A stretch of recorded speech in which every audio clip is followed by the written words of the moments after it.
Hello, fellow pet lovers. How in the world are you? Today, we're going to talk about 5 ways you can stay at home and keep your pets healthy. Hello and welcome. Thank all of you for joining me here today. I have some insights, I believe, on how to help all of us while we're staying at home. We're in an unprecedented time in our lives. Many of us have been laid off from our jobs, lost our jobs, temporarily suspended with our jobs. Parents have their kids for the better part of 6 or 7 months at home for the first time in my humble memory. Things are different. Life is different. Fido's now sitting at home on our lap or at our feet.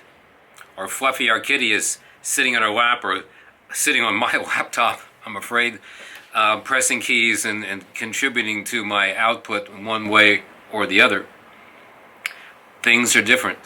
How different, you might ask? Well, they're different in so many spectrums, across so many categories and frontiers that we're facing. Many of us are stressed by a million different factors. Our pets know that. Our pets understand that we're stressed and are trying to help. I'm trying to help too. So we're going to look at some ways that we can help our pets stay healthy and in ourselves continue to be healthy during these troublesome times. Some of the things we'll cover today are expected, perhaps, like exercise and grooming. I think you'll find that I have some insights that is going to make that not only fun, but helpful for everyone. We're going to talk about massaging kitties and doggies. We're going to talk about meditating. Do I really mean meditating? We'll see. We're going to talk about reading to your dogs and cats. And then we're going to talk about playing games.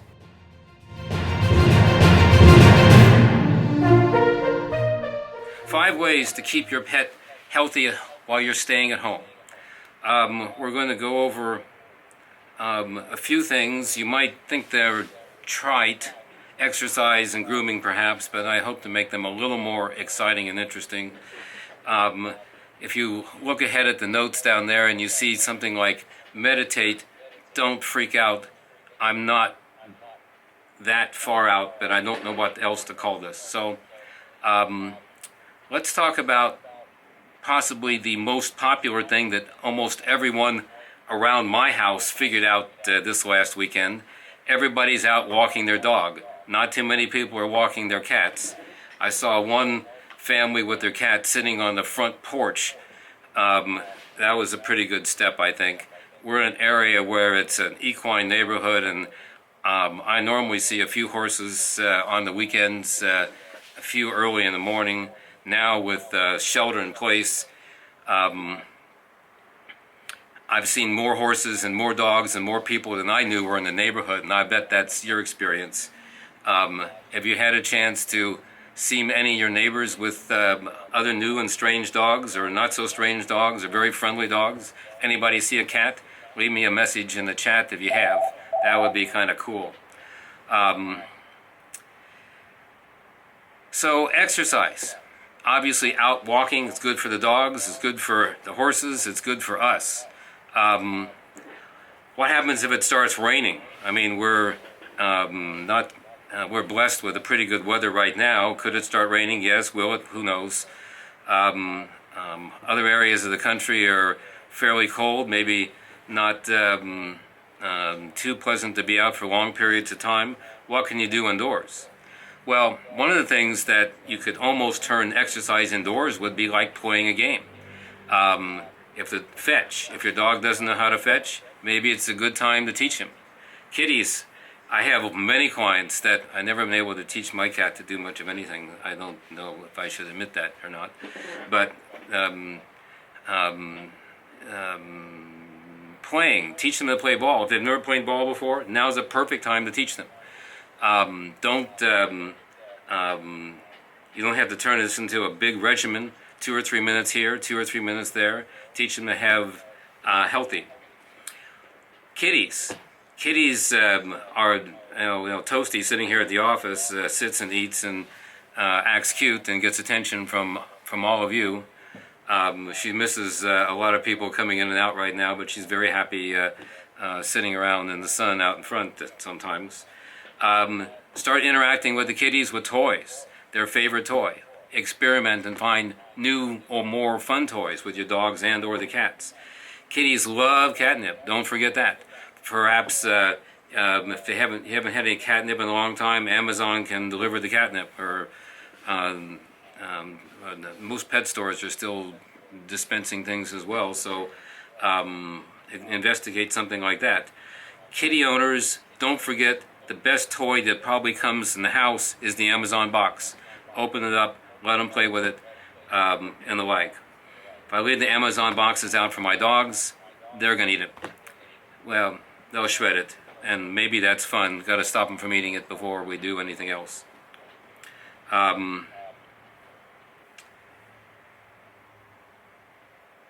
Any questions, thoughts, comments that you might have, just kind of pop them into the chat and the like.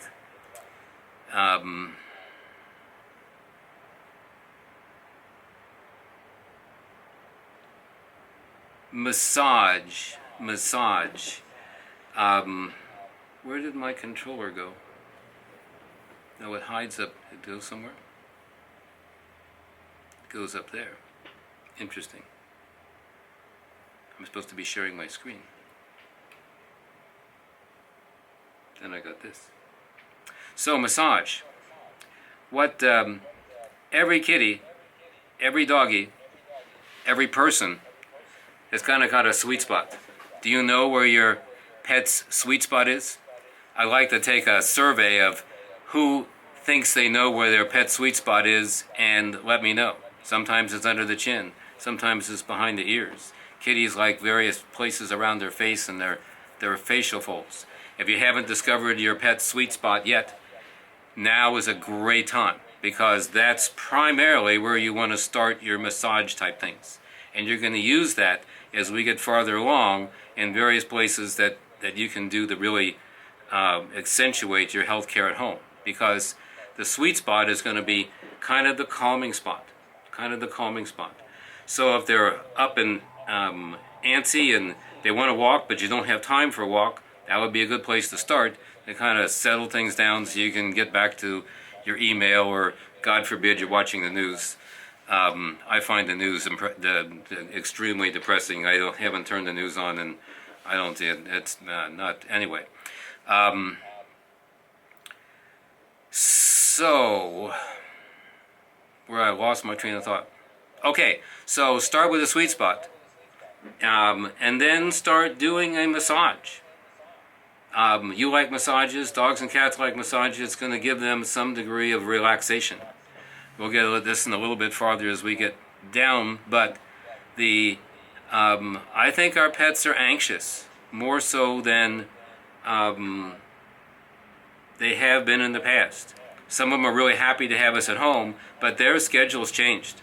Dogs, cats, people like schedules. Your schedule's changed. Some of us are handling that schedule change a lot better than others, but their schedule has changed. Your schedule has changed. And how that dynamic goes could be creating some anxiety. And that anxiety can certainly be assuaged by kind of a massaging, grooming type thing, which is where we're going to kind of head next from, I'm not switching from screen share easily.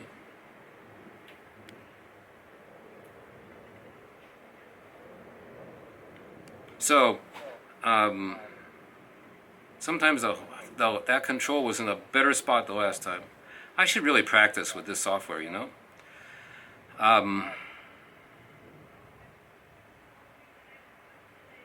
So grooming. Nobody likes to groom their dog or cat, so don't tune out here too fast. Got a thought for you that I think you're going to like. Start with the sweet spot, wherever that is. Start doing a massage. Have the brush, have the comb, have something readily available, and start integrating that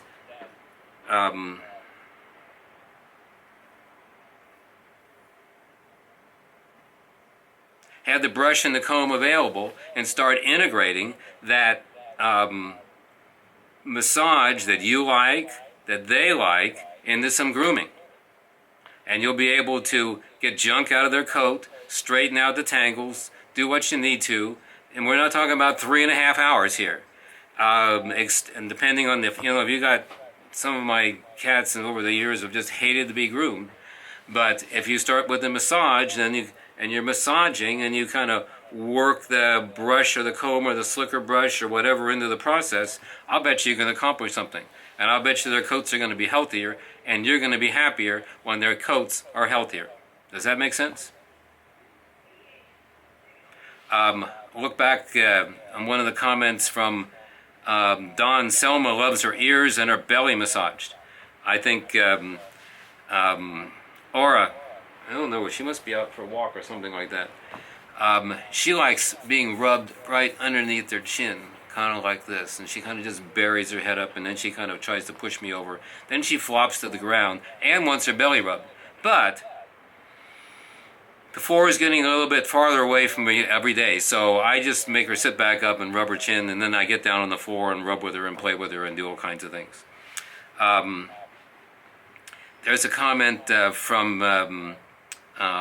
Mary about how to teaching their burner to fetch. We maybe have time to look at that in questions and answers. I think that's a really cool idea. That would be fun.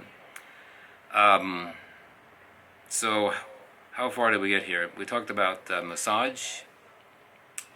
And we talked a little bit about grooming. The other trick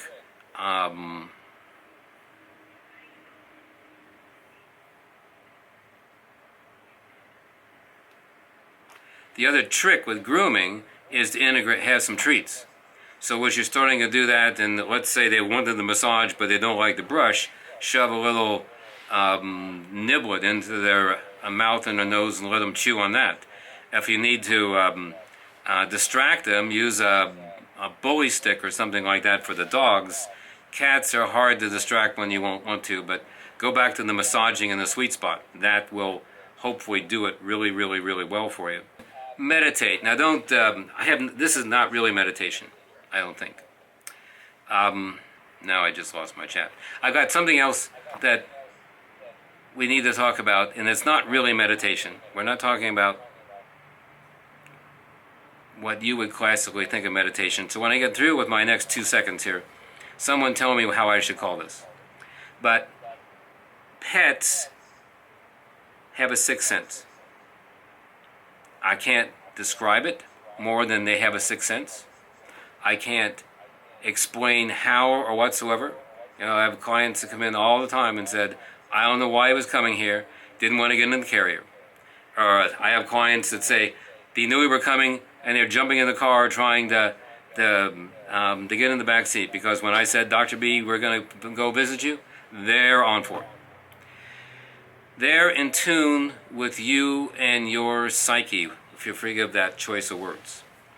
And our mental states, our psyches, have been severely altered over these last 2 weeks, plus or minus, more plus. Most of us officially have been in shelter in place just about 2 weeks here in California.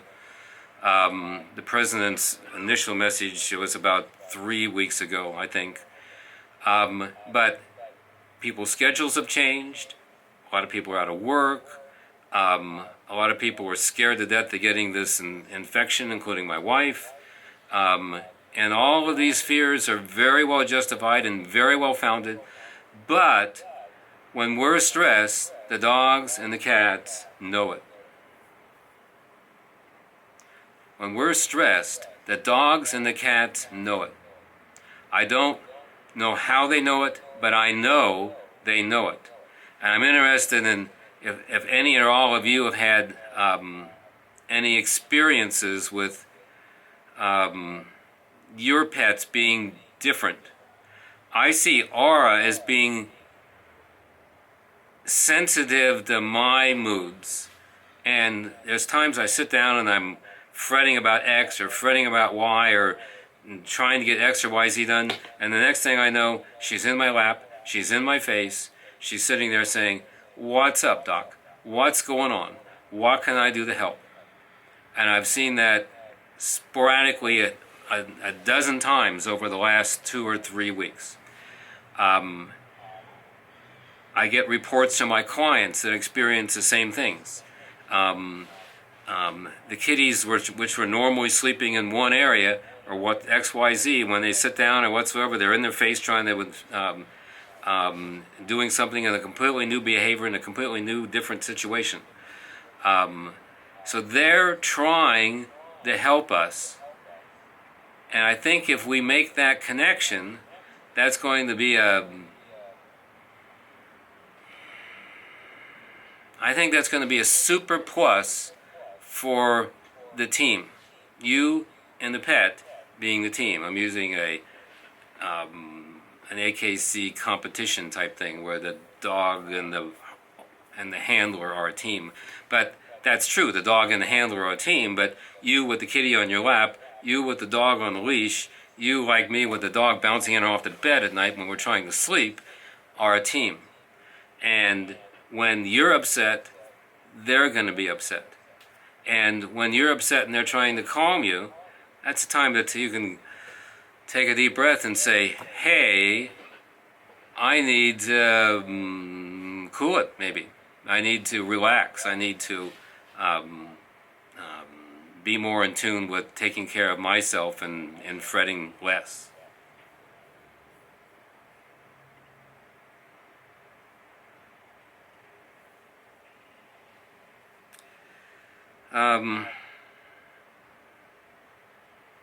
So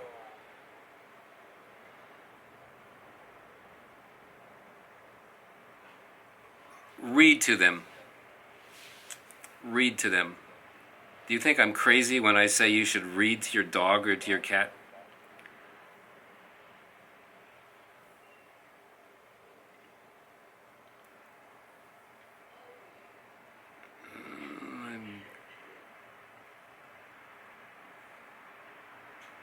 I think that's better. I don't know. We'll see. So, do you think I'm crazy when I say you should read to your dog or your cat?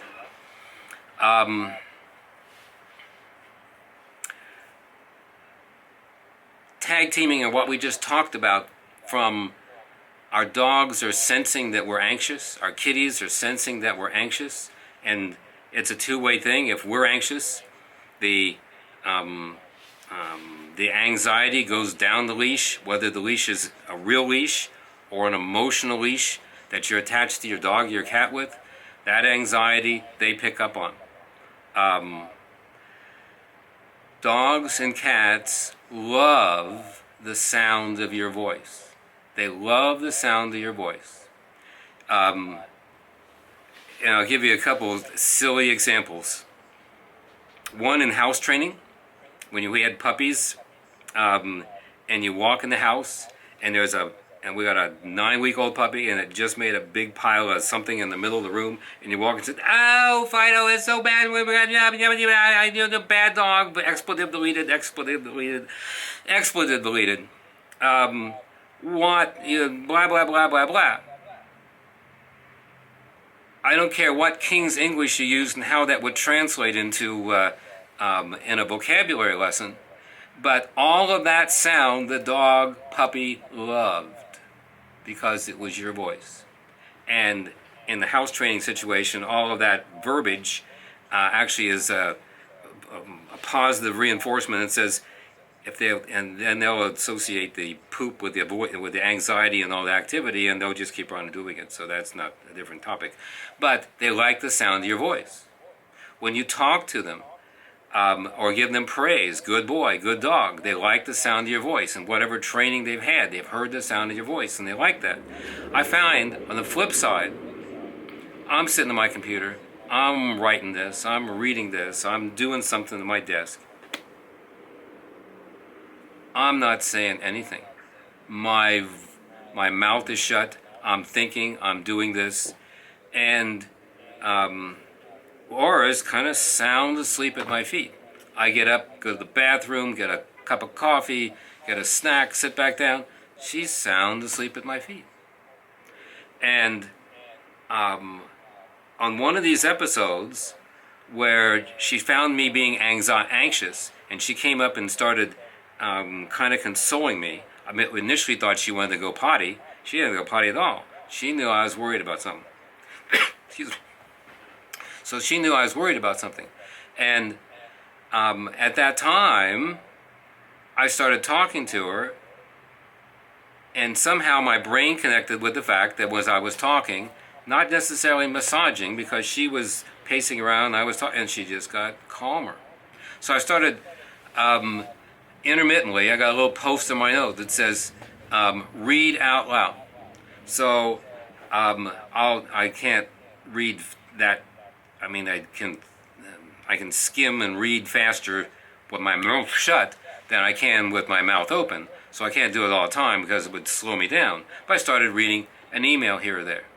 I might say, "Oh look, Jan sent me an email last night telling me that she and Spinner were just fine." Or Don said that Selma likes to have her belly rubbed. And instead of being sound asleep, or I would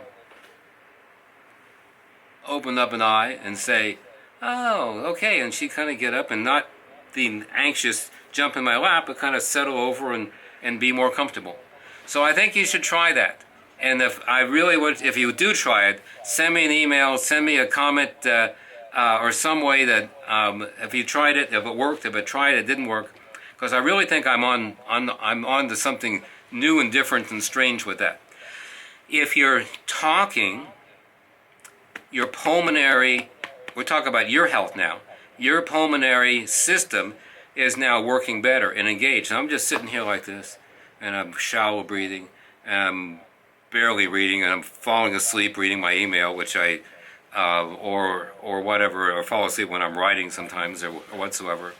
And when you're talking, you're more healthy. You're exercising your lungs. You're exercising your pulmonary thing. I don't know if any of you like, but if you're going to read out loud, read something good. Don't read the news. Read an email from your friend.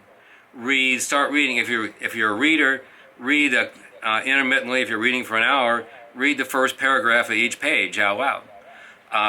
If you like poetry, that would be great, because poetry is meant to be read out loud. And so, although there's open verse that doesn't apply to this, but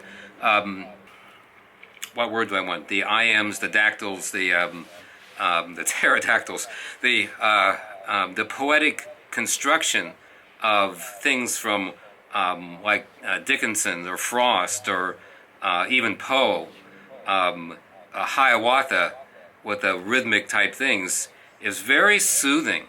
I was experimenting with that. I Googled Longfellow or something and started reading By the Shores of Gitchigumi to Aura for about 5 minutes, and it was, I don't know about her, it was really kind of soothing to me to get into the cadence of that. That's probably crazy, but that was good for me, and I think it was good for her. I mean, I know hearing the sound of my voice, so you don't have to go back to things that you don't like. But I'm sure you have things that you're reading and you do like. Try it with your dog. One hopefully quick thing. I'm going to running out of my 30 minutes here, and I want to make sure we have time for questions and answers. Training. Nobody wants to train their dog. I shouldn't say nobody. Everybody wants a trained dog. Very few of us